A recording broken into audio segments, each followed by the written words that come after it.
भीमराव अम्बेडकर को शत नमन करते हैं।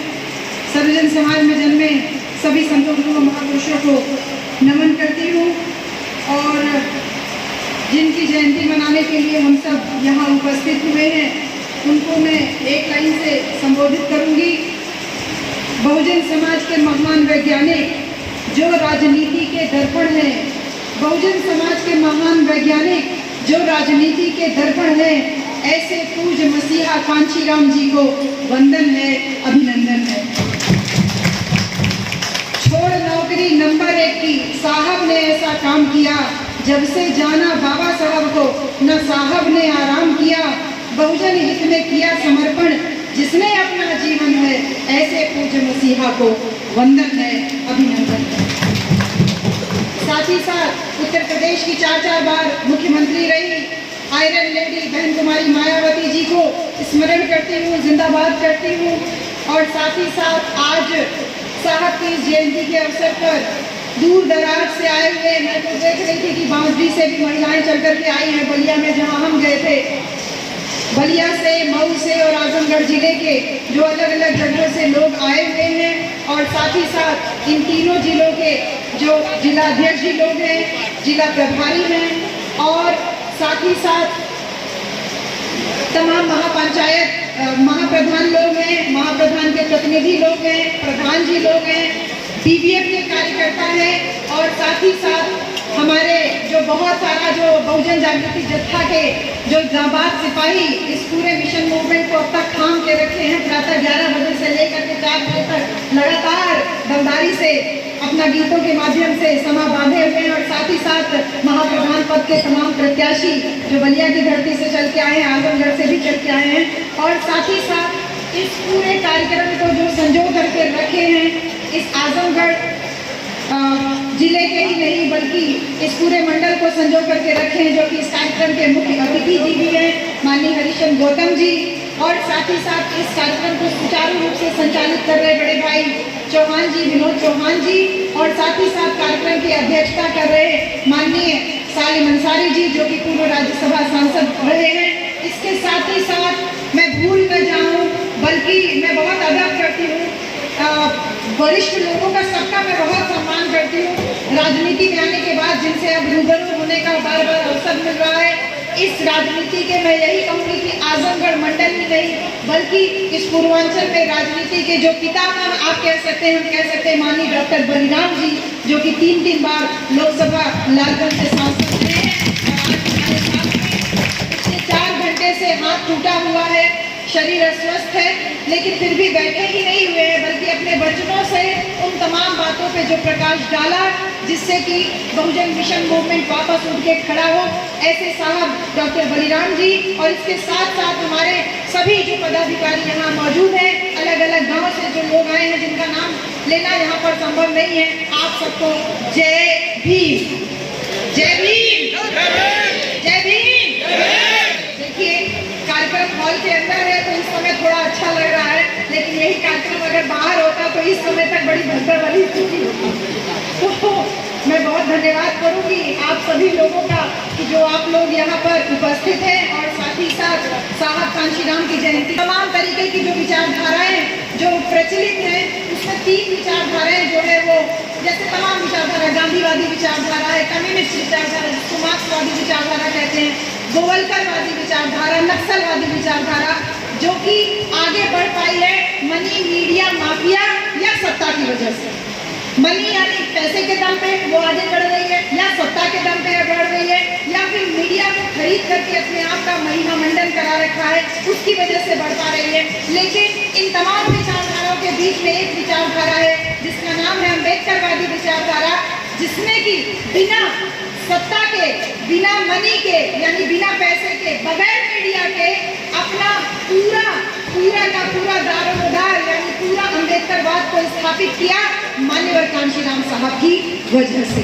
तो इन तमाम विचारधाराओं में जो भारी विचारधारा है वो है अम्बेडकरवादी विचारधारा, जिसको समतावादी विचारधारा भी कह सकते हैं, मानवतावादी विचारधारा भी कह सकते हैं, बुद्धवादी समाजवादी विचारधारा भी कह सकते हैं। लेकिन इन तमाम धाराओं के साथ साथ राजनीति में 3 प्रकार की हम धाराएं देख रहे हैं। पहली धारा है जो कि प्रतिक्रांति राजनीतिक धारा है, जो कि छद्म तरीके से यानी बहुत छलावे के साथ में सामाजिक परिवर्तन को खत्म करने के लिए क्रांति करती है। जैसे कि कांग्रेस पार्टी उदाहरण के रूप में ले लीजिए, वो सामाजिक परिवर्तन और सामाजिक न्याय के जाल में समाज को उलझा करके रखा हुआ है। पूरी तरीके से सामाजिक न्याय और सामाजिक परिवर्तन 2 विरोधाभासी शब्द हैं। सामाजिक न्याय को आप बहुत सारे लोगों को हमने YouTube पे भी सुना है सामाजिक न्याय की पाठशाला चलाते हुए। सामाजिक न्याय की परिभाषा आप ऐसे समझ लीजिए कि अगर एक भंगी है, वो भंगी वाल्मीकि जाति का ही हो सकता है, भंगी जाति का ही व्यक्ति सफाई के काम में लग सकता है। वो ये कभी नहीं चाहते कि सफाई कर्मचारी भंगी जाति का हो, इससे वो आगे बढ़े। इसको वो सामाजिक न्याय कहते हैं कि इनको हमने नौकरियां दिला दी। लेकिन सामाजिक परिवर्तन ये कहता है, ये डिफाइन करता है, ये परिभाषा है कि जो भंगी जाति का व्यक्ति है वो भी डीएम बने, अफसर बने, नेता बने, कलेक्टर बने, आगे अपनी शासन सत्ता बना सके। सामाजिक परिवर्तन होता है हाशिए पे बैठे हुए समाज को उच्च लेवल तक, उच्च सत्ता तक पहुंचाना।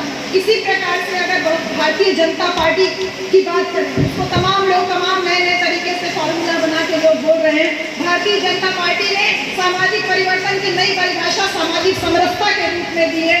वो शबरी के जूठे बेर खिला करके न्याय की बात करते हैं कि देखिए हम लोग जूठे बेर खा लेते हैं छोटी बिरादरी के लोगों को भी, वो भी आपको हमको हक अधिकार देने की बात कभी नहीं करते। वो खिचड़ी भोज आयोजित कर सकते हैं, अपने दरवाजे बुला के नहीं खाएंगे, आपके दरवाजे आएंगे, अपना पत्थर अपना थाली लेकर के आएंगे, खा करके जाएंगे। कभी उनसे कहिए कि अपने घर बुलाओ तो वो नहीं बुलाएंगे। दूसरे इसी जो प्रतिक्रांति राजनीतिक धारा है, इसी में तीसरी विचारधारा जो कि मार्क्सवादी यानी कम्युनिस्ट धारा है, जहाँ पे इस आजमगढ़ की धरती पे बहुत सारे पुराने कम्युनिस्ट साथी जो कि परिवर्तित हो गए।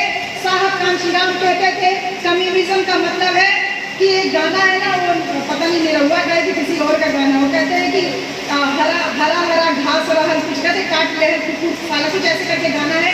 यानी हरा घास में हरा सांप, जिसको वाइपर भी बोलते हैं, जो कि धान के खेत में अक्सर पाया जाता है कि हरी घास में वो रहता है, कब डस लेगा आपको पता नहीं चलेगा। वैसे ही कम्युनिज्म जो विचारधारा है वो आपको कब डस लेगी आपको पता नहीं चलेगा।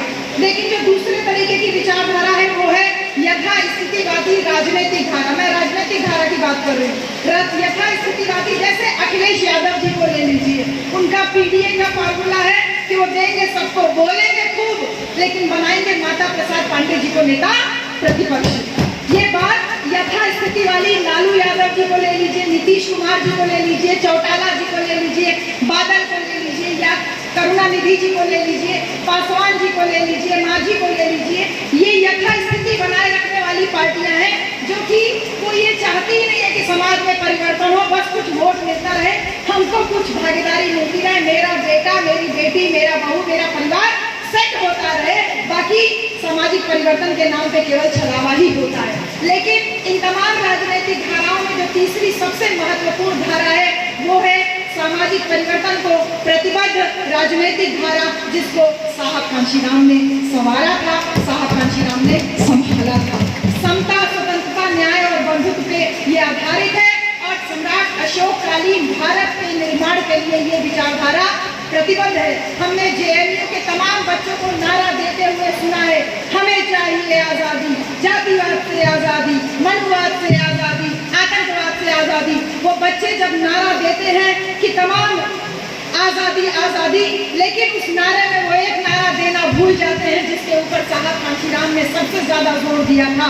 वो था हमें चाहिए चमचागिरी से आजादी, हमें चाहिए चमचों से आजादी। ये चमचों से आजादी का नारा ये साहब कांशीराम के रहते रहते भी लगा था, क्योंकि साहब कांशीराम जब बाबा साहब को पढ़े तो उनको समझ में आया ये पूना पैक्ट की देन है कि समाज में राजनीतिक दलाल, राजनीतिक चमचे पैदा हो गए हैं। और साहब कांशीराम इन चमचों से निपटने के लिए बहुत तैयारी किए थे। वो बहुत सारी तैयारी ऐसी थी कि जैसे जो बंधु लोग गाना गा रहे थे, ये गाना नहीं था, ये बहुजन जागृति जत्था का वो हिस्सा था जिसने समाज में